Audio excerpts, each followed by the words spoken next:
Hi, Tom. It's great to have you here today. Hi, Donna. Thanks for having me. Glad to be here. Well, just to kick us off on our topic of regulatory intensity and divergence, first derivatives and EPOM is an enabler in financial services. What are you seeing in terms of market changes and drift based on regulatory changes in the US? Well, we have seen, in the since the 2008 financial crisis, an unprecedented amount of new regulatory requirements and changes, especially where the area that I'm in is OTC derivative reporting.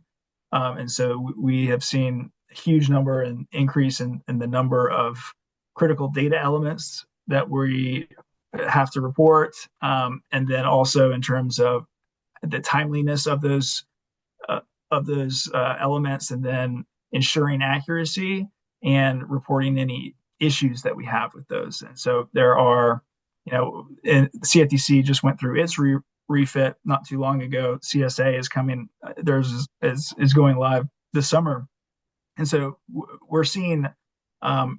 Even though there's a huge amount of changes, we are seeing the harmonization has been, very consistent, um, across, I think, the board in terms of different global jurisdictions. A lot of the requirements have come from the same IOSCO guidelines, so we see a lot of the same wording even across the different jurisdictions and the requirements that are going in now with the refits and rewrites.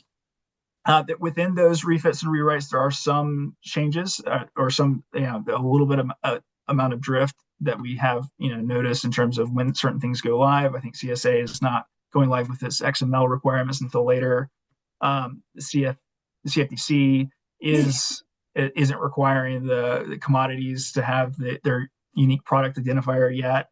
And then, we do see some differences in back reporting requirements when going live with certain things. So, but overall, the general themes of the rewrites and refits have been, really increasing the speed, accuracy, and transparency of our reporting. What are you seeing your customers shift toward? Have you seen any shifts towards technology or process automation? We have, yeah, we certainly, there have been a lot.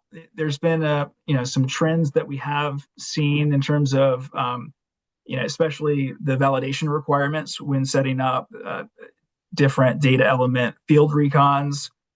We've seen a really kind of an increase in the number of firms using APIs to deliver that data to make sure that they can use it in reconciliations.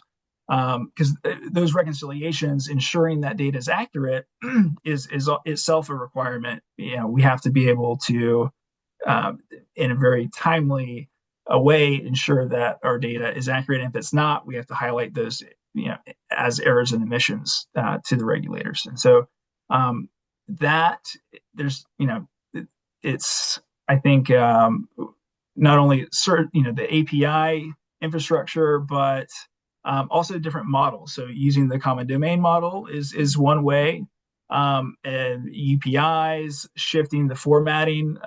There's that ISO 20022 requirement for XML.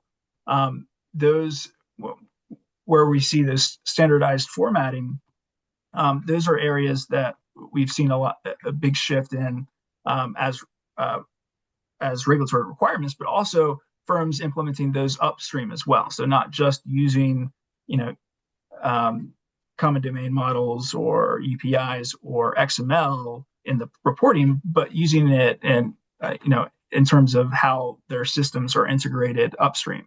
Um, Tools like Salonis are really good at highlighting gaps in transparency, understanding the flow of data from one system to another.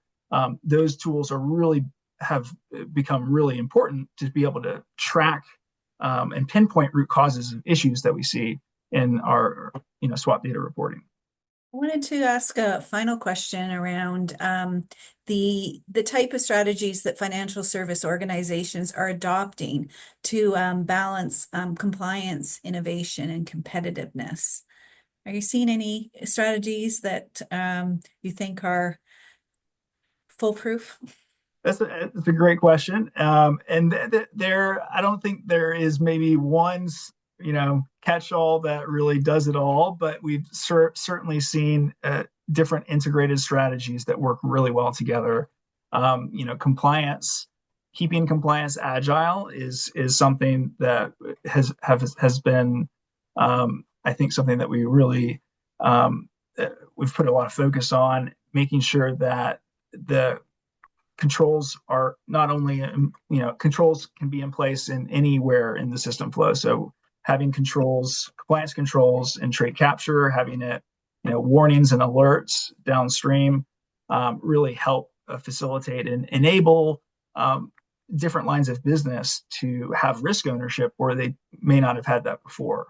But so generally there's an opportunity for firms to embrace a culture of self-governance that they really, a lot of the spirit of the regulations that we've seen with the re-rates and refits is it promotes that, firms should have a good grasp on their data and what they're reporting and how they're using that data to manage risk and to, at every level of the business. So having a more integrated and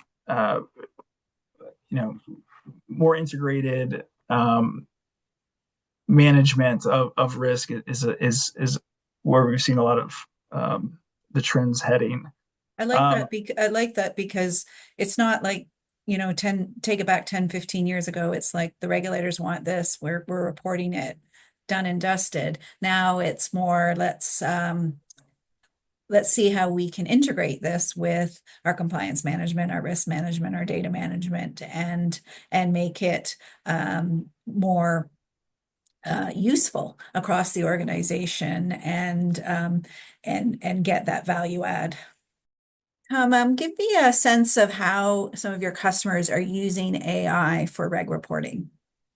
AI, I think that a lot of clients are still figuring out how to use it best and how different aspects of their organization can use it in a responsible way. But we have seen a lot of there, really areas where we're going to see a big impact. Not just analysis, but in terms of data intake, being able to prompt users, especially when we're talking about errors and emissions and things that we have to track across multiple systems and multiple lines of business can be very challenging. And so having a way to standardize data at the point of intake is one area where I think we're going to see a lot more. The analytics that we can develop are going to be much more useful.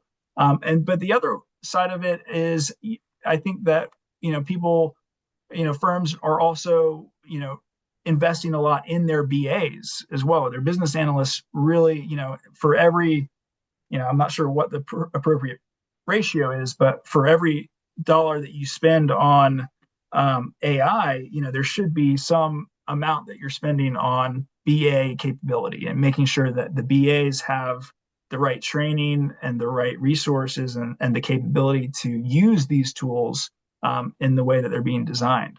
And so, a lot of BAs are concerned that AI is going to take their jobs, but I think that it's going to be a great opportunity to invest in our BAs, and our BAs are going to really it's a great opportunity for them to really advance in their capability as well.